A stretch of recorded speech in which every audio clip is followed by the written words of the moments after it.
Hi everyone, welcome back to my channel. সকলোকে স্বাগতম জনাইছো মোৰ অন্য এটা মিনি ব্লগলৈ। কাপা ধুই কৰি ললো, ভাবিলো ভাতকেইটা বহাই দিও। সেই গতিকে মই কণী বইল কৰি ললো আৰু লগতে মসুৰ দাইল, আলু ধুই কৰি ৰেডি কৰি লৈছো আৰু পিয়াজ এটা, নহৰু অলপ আৰু কেঁচা জলকীয়া লগতে ফ্ৰাই হ'বলৈ দিলো কণীকেইটা। আৰু এয়া দেখিছেনে, এটা মই ফালি লৈছো।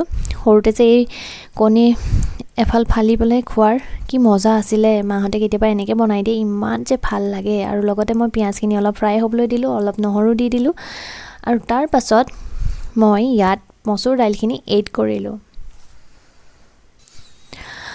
কেতিয়াবা এনেকৈ খাইও বহুত ভাল লাগে। মোৰ পিছে এনেকৈ খাই বহুত ভাল লাগে। আমাৰ মায়ে কেতিয়াবা আগতে সৰুতে বনাই দিয়ে আৰু এতিয়াও কেতিয়াবা ঘৰত গ'লে বনাই। মোৰ বৰ ভাল পাওঁ এই মানে আঞ্জাখন খাবলৈ, ইমান যে মন যায়।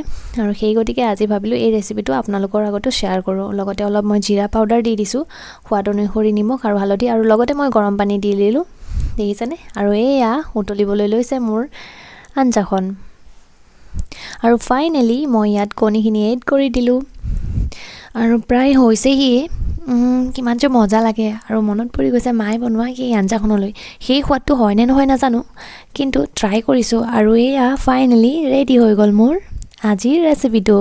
কেনেকুৱা হৈছে ক'ব দেই। মোৰ পিছে খাই বৰ ভাল লাগে, আপোনালোকেও এবাৰ ট্ৰাই কৰি চাবচোন।